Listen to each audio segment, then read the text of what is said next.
With just 2 months and about 3 or 4 days to go for this year to come to an end, the important thing is, would you not stay alive to usher in the new year on a happy note? And in doing so, would you not drive safely and carefully? Well, anyway, with that in mind, I want to quickly welcome you to another lovely time on Atlantic TV is Viewpoint. And you do know my name is Mike Egobadia.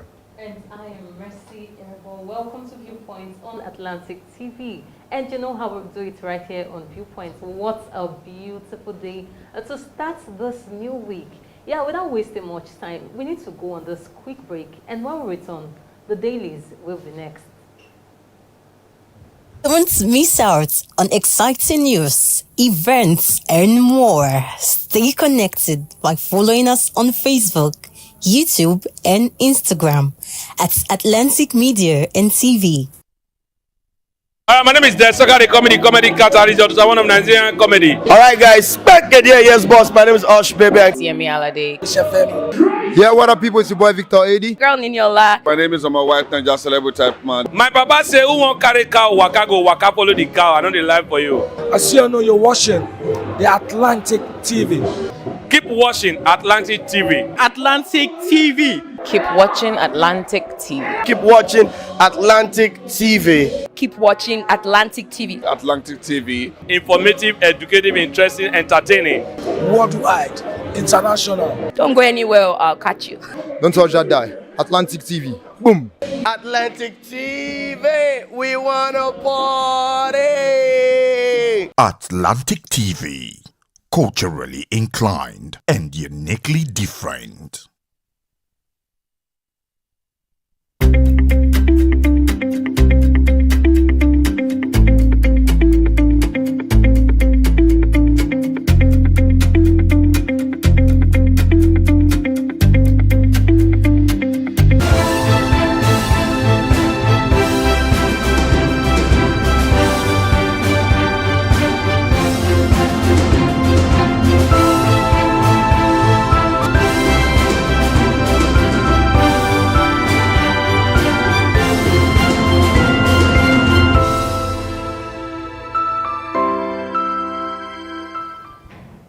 Well, yes, the papers is what we're having right here, right now on Atlantic TV.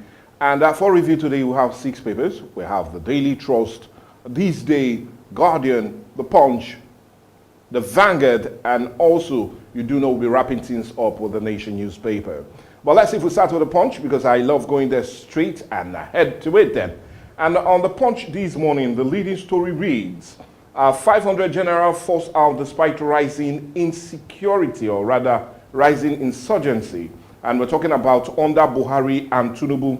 And right as to follow that very talk is ex-generals one of crisis as Buhari Tinubu eras lose young generals to early retirement after shake-up. And I'll just implore you to really read up that story on page 2 of the Punch newspaper. But let's see if we take some other leading stories also on the front page of the Punch. 2027, Abure, Uti, Labour Party factions at war over Obi-ADC pact is another major one on the front page, but you can just get that story on page 44. Let's see if we take some other leading story. Economic recovery has begun, says Edu on page 35. And Delta deploy Airbus 4 A330-900 NEO on Nigerian route. And you can get more of that story on page 35. CBN pumps about $1.25 billion into fuel import orders in 3 months. It's another major story on page 31. And 5 pregnant Ondo girls rescued from baby factory. And you can get that very disturbing story on page 4 and 5 of the Punch newspaper. Solodo's 1 million naira promise for voters to curb apathy, says ABGA. And you can read up that story on page 44. But the picture of the day is who will I share a bottle of? Well, anyway, I won't be doing advert for them. But anyway, I know I'll be sharing that bottle with a whole lot of persons right here in the studio when that time comes. But anyway, that's the much you can take from the Punch. Yeah, let's see stories making it to the headlines of the Nation newspaper. The lead story says, a National Assembly Constitution Review Panel proposes 6 new states. Wow, and the writer says, 1 state per geopolitical zone, committee to pick out of 55 requests. Well, you can read more of that story on page 3 of the Nation newspaper. Let's see if we take some other leading stories. Supreme Court Justice worried about lawyers' poor legal knowledge. Well, that story is on page 2 of the Nation newspaper. Nigerian records over $50 billion in cryptocurrency trading. Well, that story is on page 3 of the Nation newspaper. Police uncover baby factory in Ondo State. Well, you can read more of that on page 7. Rice price crashes across Lagos markets. Well, that story is on page 16 of the Nation newspaper. Let's see if we still take some more stories still on the front page of the Nation. Dangote refinery eyes $55 billion turnover on 1.4 million barrels per day expansion. Let's take one rider to that. Tinubu's reform pivotal. Well, we can read more of that story on page 2 of the Nation newspaper. How PDP governors settled for Turaki as consensus candidates. Well, more of that story is on page 3 of the Nation newspaper. NECO opens UK exam center for Nigerians in diaspora.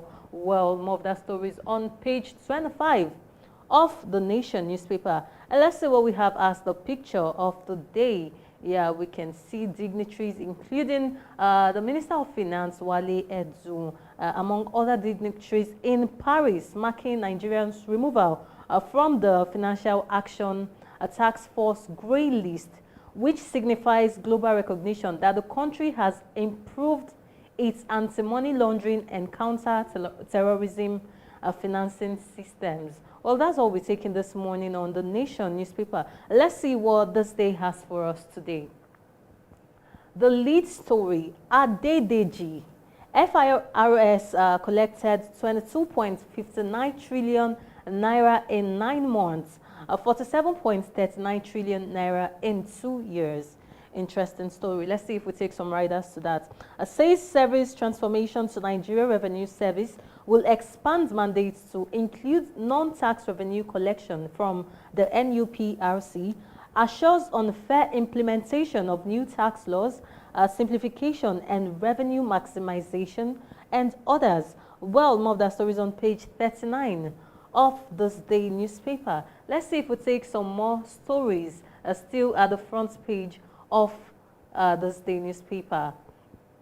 Yeah, Dangote projects over $55 billion annual revenue from refinery as Afrexim Bank considers a fresh $5 billion expansion credit.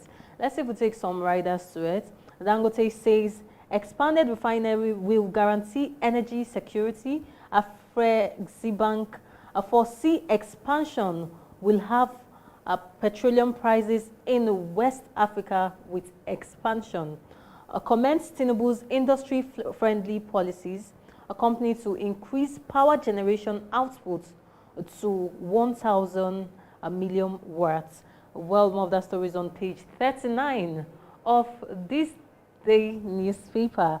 Yeah, let's see if we take some other stories. Yeah, Lamido joins PDP national chairmanship race. Picks nomination form today. Well, more of that story is on page 39 of the Nation newspaper. Let's see what we have as the picture of the day. Yeah, that's Air Peace inaugural Abuja-London flight. So that's the launching of the direct Abuja to London flights. This took place yesterday. Well, that's all we're taking this morning on this day newspaper. Well, the Daily Trust is where we trust we need to go next. And on the Daily Trust this morning, the leading story reads, farmers, federal government disagree over drop in food price. And we're just happy that the food price seems to be dropping. And well, anyways, I'll just implore you on the mining, we have no riders to follow that very story. Well, I'll implore you to read that story up on page 3 and 4 of the Daily Trust. Well, anyway, let's see if we take some other major stories still on the front page of the Daily Trust. High rent driving us out of Abuja. No surprise, the residents seem to be crying out that loud. On page 5, killings. Nigerian Muslim also victims, says Vatican Cardinal. And you can get that story on page 5. 5 teenagers die in Gombe boat mishap. A very sad one right there on page 2. Dangote refinery expand capacity to 1.4 million barrels per day. It's a major one on page 28. National Assembly Committee proposes 6 new states. And we know one of those states will be right there in the southeast region of Nigeria. But the picture of the day is the inaugural ceremony for the Air Peace Abuja-London Heathrow service. And you can see the aviation minister and also the chairman of Air Peace Nigeria, Yema, right there on the front page of the Daily Trust. Well, anyway, that's much you can take from the Daily Trust. Yeah, let's see what The Guardian has for us. The lead story on The Guardian reads, 767 local government areas without active websites amid autonomy, a 3 trillion naira yearly windfall. Well, we can read more of that on page 6 of The Guardian newspaper. Let's see if we take some more stories, even at the side mass. Organized private sector opposes move to amend NSITF Act. Well, that story is on page 4 of The Guardian newspaper. Constitution review, how Kalu pushed for additional southeast states. More of that story is on page 7 of The Guardian newspaper. Fragile structures, egos derail opposition as PDP fumes SDP splinters. Well, more of that story is on page 6 of The Guardian newspaper. Why we are expanding our refinery to 1.4 million barrels per day by Dangote. You can read more of that on page 3. Across terrorism now, Nigerians tax news service chiefs. More of that story is on page 3 of The Guardian newspaper. Resident doctors to begin strike Friday over unmet demands. Well, more of that story is on page 4 of The Guardian newspaper. Aye that Siwa clears backlog of Ondo police salary arrears. Well, that's a really nice one. Well, you can read more of that on page 5 of The Guardian newspaper. It takes 62 signatures to pay one NDDC contractor, says Undoma Egba. Well, you can read more of that on page 7 of The Guardian newspaper. Let's see what we have as the picture of the day. So that's just highlighting the lead story of the nation, of The Guardian newspaper, telling us that Nigeria's local government areas and their lack of a digital presence. Well, that's all we're taking this morning on The Guardian newspaper. Well, the Vanguard will be the last paper for us to quickly look at. And on the Vanguard this morning, the leading story reads, NECA, NACCIM reject Senate NSITF takeover. And I know you're a whole lot of NCNN, and you'll be wondering what that means. But anyway, right after that, once against politicization of workers' funds, says move to amend Act threatens transparency, violates international labor laws convention. And I'll tell you to read more of that story up on page 4. But let's see if we take some other major leading stories still on the front page of the Vanguard this morning. Dangote expands refinery capacity to 1.4 million barrels per day. As a rider to that, polythene plant increase to 2.4 million metric tons to be listed on Nigerian Stock Exchange in 2026. But anyway, that's a major one there. So Lodo's campaign moves to Oruba is a major one on page 15. Nigeria loses $6.8 billion to oil production shortfalls in 8 months.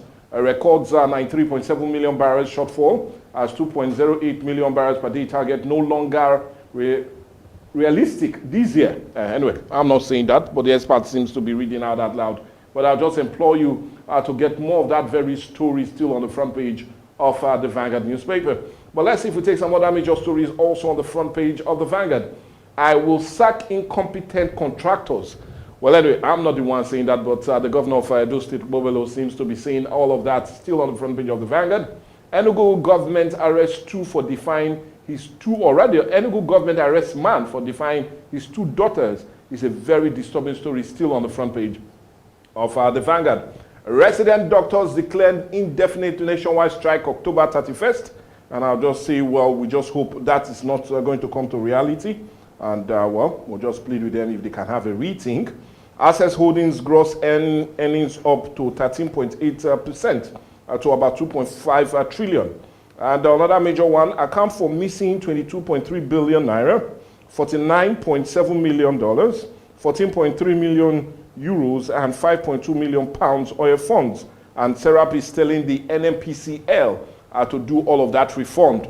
But the picture of the day is one that I will be happy to say. We're talking about Wale Du, Minister of Finance, Coordinating Minister of the Economy, and Dr. George Elobi, President and Chairman Board of Directors, Afri-Exim Bank, after that very event was held in Cairo. I remember our prayers have always been with Mr. Edun to recover fastly, and it seems he has done that. He's back on his feet and he's doing his job.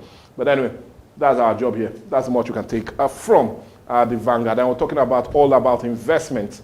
And still, you do know I will always employ you. If you find any story that seems to be read-worthy, and you need to read it up and get yourself abreast and see how you do justice to it at the end of the day. But you do know justice is that we're having more. Remember, the news will come around at 10, as much as trending will take a center stage immediately after that. But you do know after now, a straight-to dialogue right here on Viewpoint on Atlantic TV. When the lights go out, who do you call? Ticado! Ticado Energy Solutions Limited, your plug for electrical power, surveillance system, and entertainment.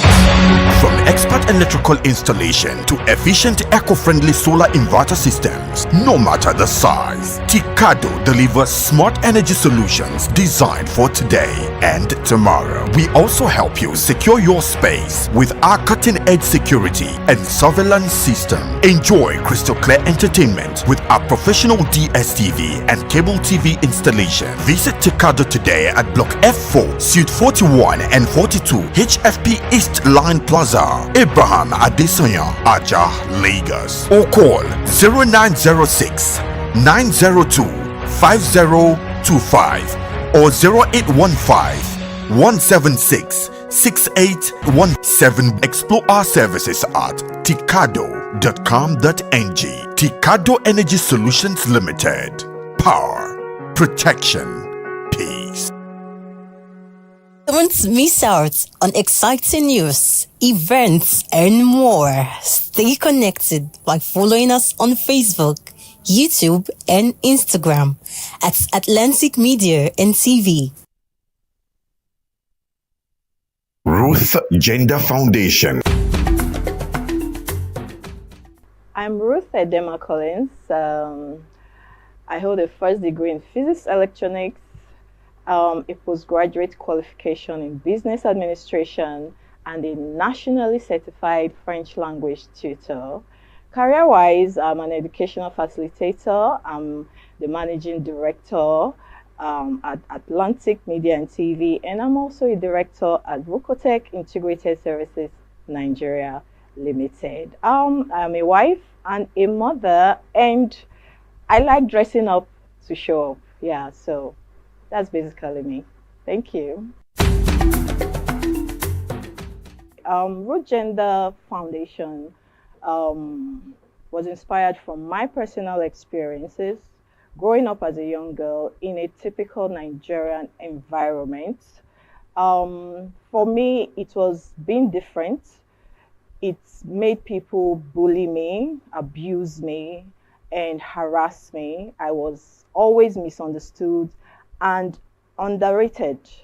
Root Gender is a foundation that is dedicated to building confidence in the Nigerian girl child through educational and inspirational programs, like supporting programs that promote girl child education. We also organize physical exercises for our young girls for the overall well-being of their mental and physical states, and also for the acquisition of self-defense skills. We also sensitize girls on laws that protect them. In our constitution, a lot of girls do not know that they have rights, that there are laws that protect their interests in Nigeria. Hence, they are vulnerable, they are living in fear, which is stopping them from reaching their full potentials. So we sensitize them on the laws that protect their interests. This, like I said, is visioned towards building confidence in the Nigerian girl child. So that is just a wrap-up of what we do at Root Gender Foundation. I would say I resonate with the struggles and the challenges of the girl child. particularly the Warri girl child. I happen to grow up in the heart of Warri, from an average background. My family is an average one, but I experienced a lot. Like I said, I was bullied, I was overlooked, I was harassed for being a different child, for daring to be different, and nobody was taking note and tapping into my potentials. So my interest for the girl child is I would love to be a voice for the girl child. They need people to believe in them. They need people to speak for them. I also want the Warri girl child to know that there is hope beyond the reef. I want them to see the bigger picture. I want them to know that they can compete on global platforms.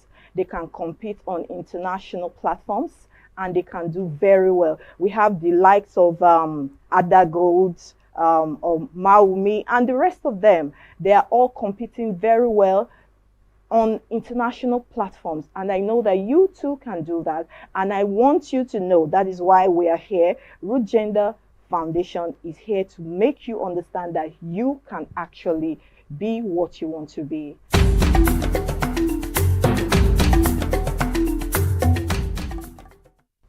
As part of our objectives at Root Gender Foundation, we are dedicated to promoting girl-child education. Like I said, I represent the brand Warri Girl Child. I represent the brand the African Girl Child, because I have gone through the struggles from there to here. So giving 2 million to the best female participants is just a way to share them on. It's just a way to make them know that we believe in you. I believe in you. You can look up to us. We are sharing you on. It is not about the money. We believe in your potential. We want our girls to know that you are doing the right thing at the right time. You are in the right place, and this is what you should be doing. That's why we are supporting you, and we will always be here to support you. Girl-child empowerment to me is enforcing laws that protect our girl child. You know, my NGO, we've been pursuing a bill that we will see to be passed. We are asking that our girls should be allowed to carry pepper spray as weapons of self-defense. Because if you look at it, our women have nothing to protect themselves. They are just there by the grace of God. So we are pursuing laws that will protect the girl child. So empowerment, girl child empowerment to me is enforcing laws that protect the girl child, educating the girl child on time and money management, financial literacy, and equipping them with self-defense skills. Also, access to quality education. This to me is girl child empowerment and nothing more. A girl child must possess effective communication skills. They should be able to communicate effectively. A girl child should be financially literate. She should know how to manage her finances, and she should also know how to manage her time. Yes. Also, most importantly, another skill is self-awareness. It's important for our girls to know who they are, to believe in themselves. That's the vision of our NGO, building confident girls that can achieve their full potentials in Nigeria. That is our NGO's vision. So yeah, those are some of the skills I believe that the girl child should possess.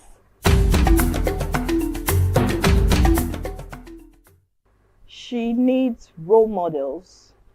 She needs people that have dared that path and have made it. Our young girls need role models. That's why we have to do better. We have to do the work. We have to bridge the gap. We have to share them on like we are doing, you can achieve your dreams. First, you have to make education your best friend. Every effort you put into learning will always be there for you to never fail you. Boys will break your heart, people will break your heart, but every effort you put towards learning anything, everything will always come through for you. So for you to achieve your dreams, look towards the right people, look towards the right direction. There are people that have achieved in that route. I will encourage you to look up to them, learn from them. That is just the way to achieve your dreams.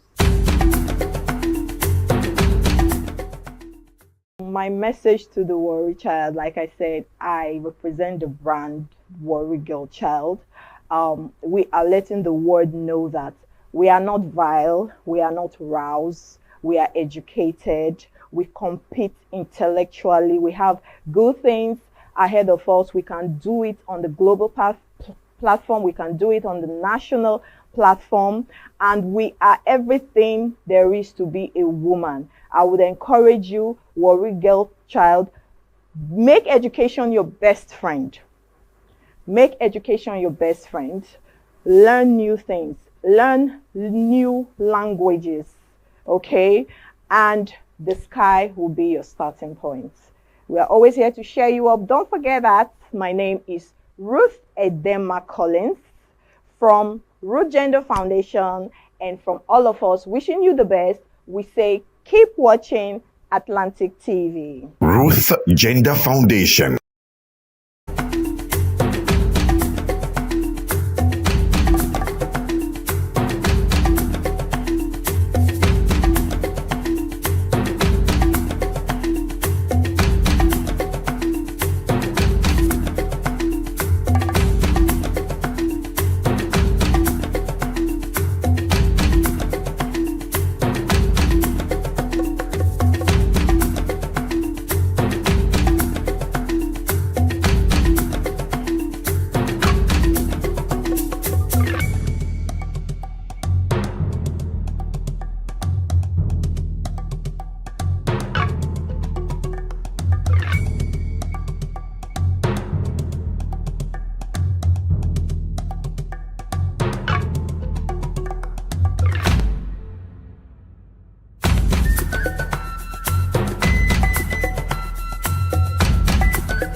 The Federal Road Safety Corps has officially launched its 2025 EMBA Mode Public Enlightenment and Sensitization Campaign.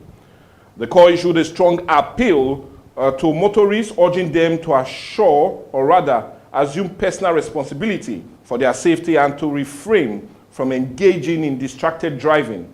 The Corps Marshal, Shehu Mohammed, gave this charge in Abuja.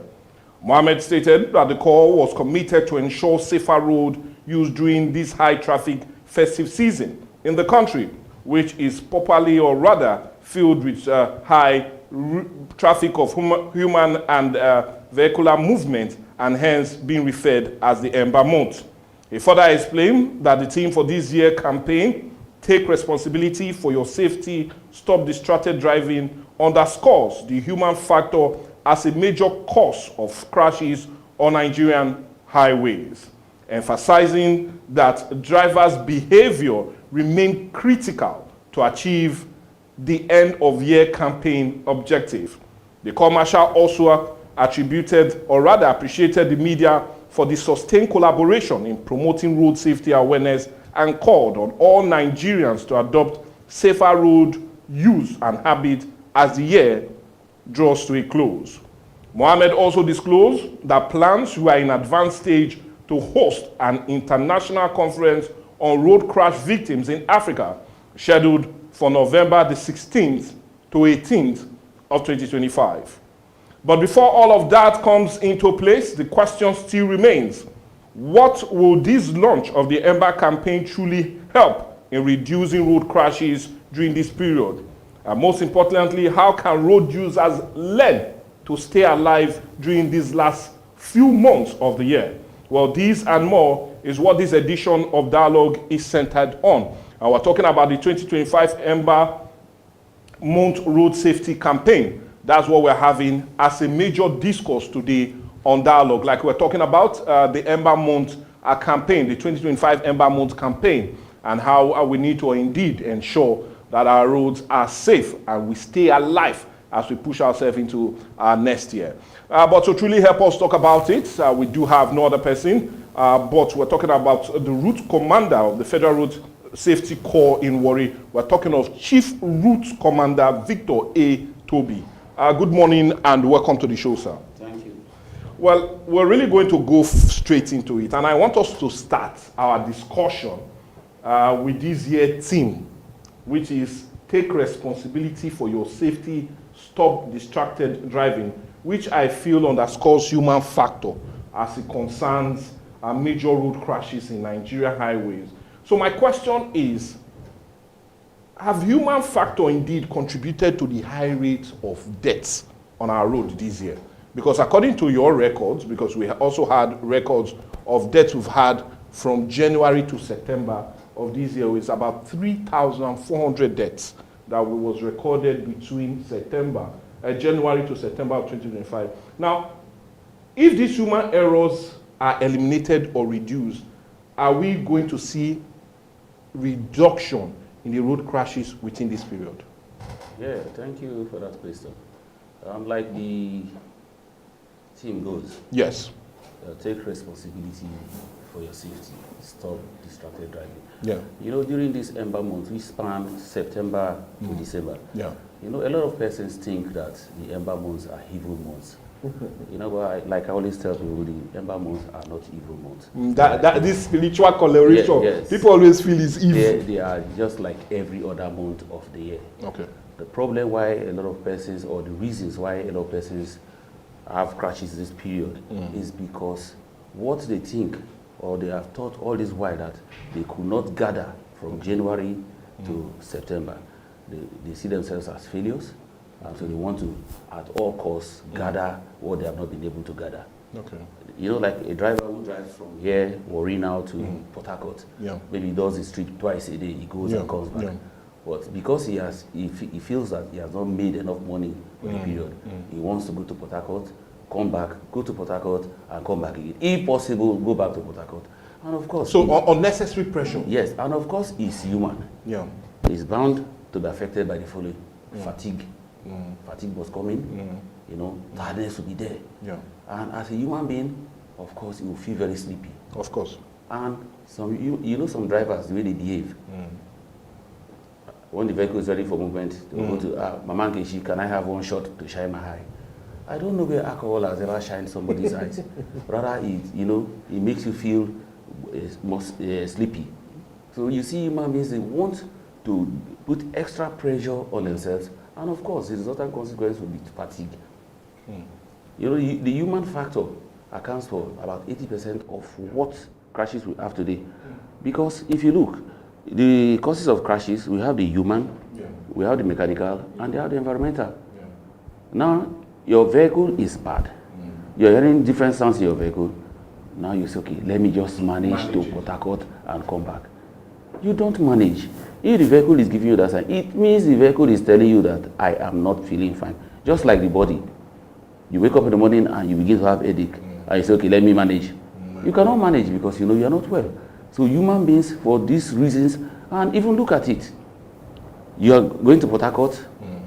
Federal Safety has said 100 kilometers per hour. You want to drive at 140. Yeah, because you don't want to go and come. Yes, your concentration will be lost.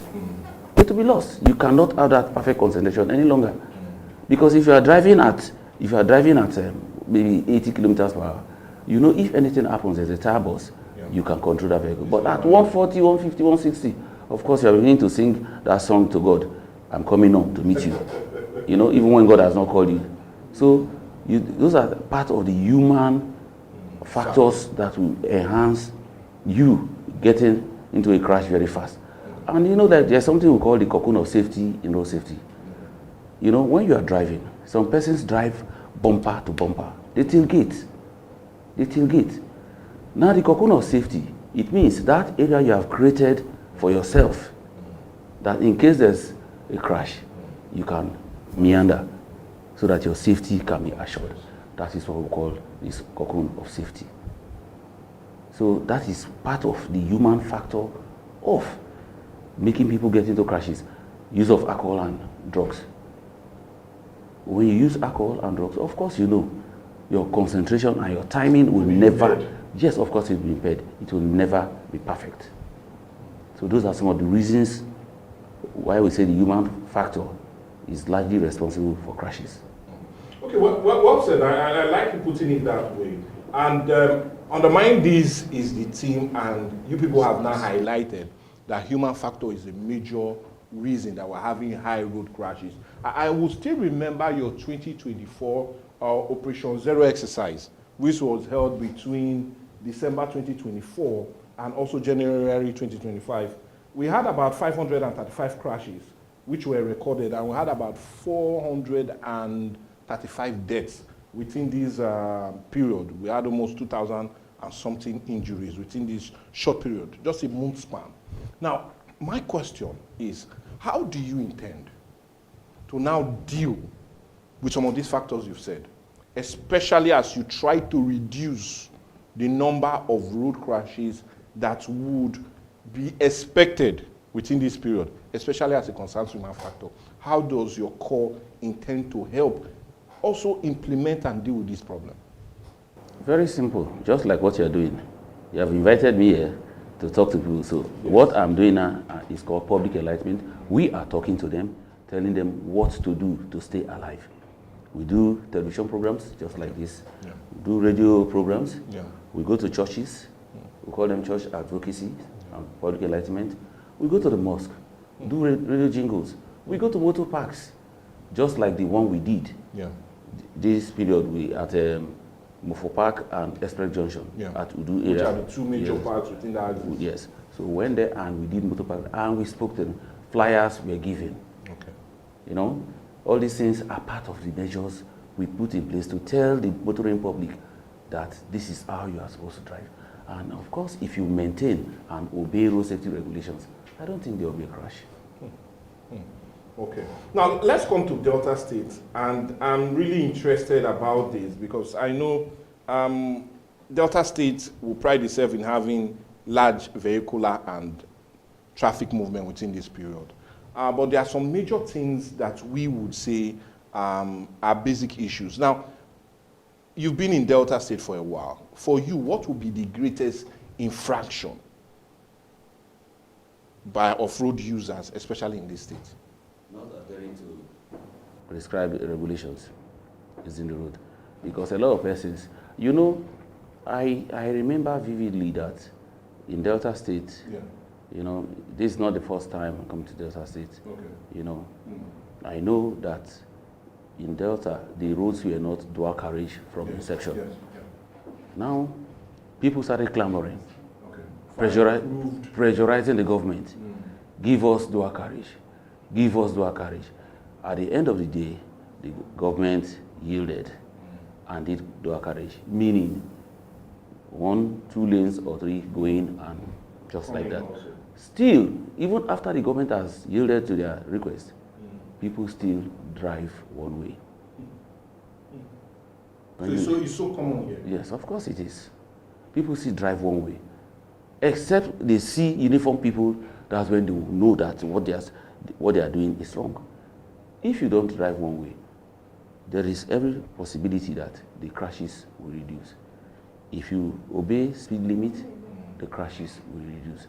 If you look at the road furnishings that you have on the road, even if it's not it's not 100%, but the government has tried to put some furnishings on the road, and you look at those roads and obey, I don't think we'll have all these problems we're having.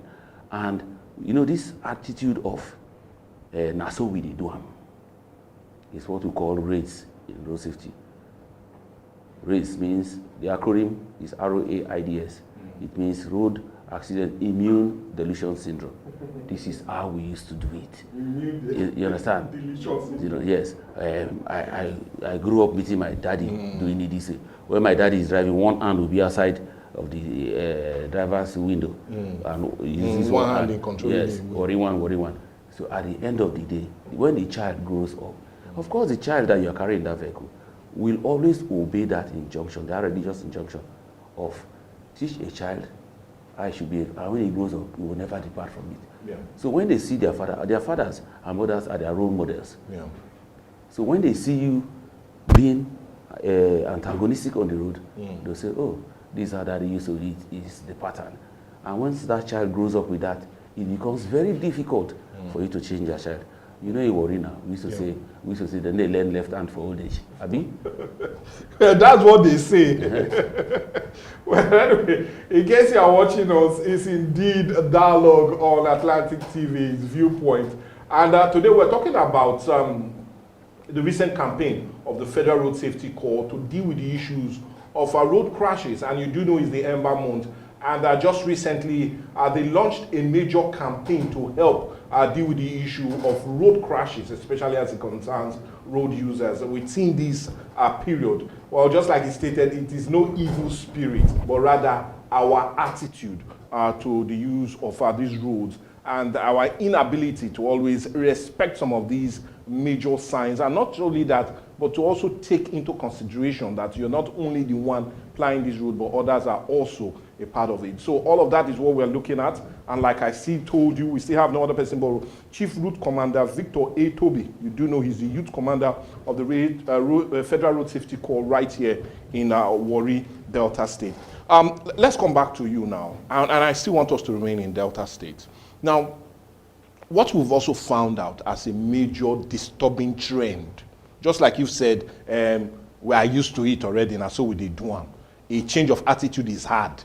But what we've also discovered on our own point is that we're having high rate of very young persons driving on high speed, and also the use of drugs and alcohol. Funny enough, as I was coming to work this morning, just between the PTI axis down to this very place, I saw 3 major accidents. 3 major ones. Maybe it happened yesterday night or whenever, but they looked to be really fatal. So my question now is, how really disturbing is the fact that we're having very young, very young men, could even be men and women, under the influence of drug and alcohol, plying these roads? And what would your corps, because I know your corps doesn't arrest, but what do you feel you need to do to reduce the incident of having these young persons under the influence driving on these roads and overspeeding? Thank you. That's a very good one. Let me start by saying that for those crashes you talked about, you know we are not spirits. Most certainly. So it is, we work with information we have. Yeah. And we have this toll-free number of 122. Once you call this number, if there's any crash anywhere, we are readily available to respond to it. We have a rescue team standby.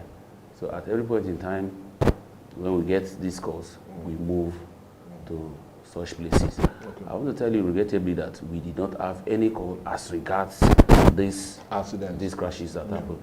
That is why when I go to churches, any public function I go that I am to speak, I always drop this number of 122. 122. Yes. Toll free. Yes.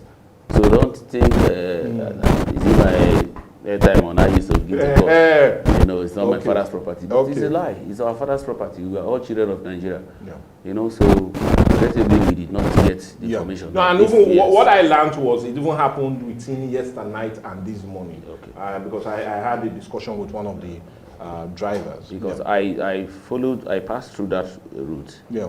And I didn't see such. Maybe before the morning, or maybe they've come to it. Yeah. You understand? For this issue of young ones driving under the influence of drugs and alcohol, it is a continuous thing we do. We go to parks, we talk in churches, mosques, like I told you, radio jingles, televisions, and even the NDLEA. Sometimes they invite us. We partner them. We go for walks. Like I went the last one I went to the commander, NDLEA. The commander invited me. We did a walk from MPA down into MPA. You know, we walked down, and where a lot of persons spoke, we shared flyers. We tried to dissuade them from these drugs and alcohol. You know, most times, like the commander said, and we know that the families of these people are the same people. They know there are people like no drugs. Yeah. And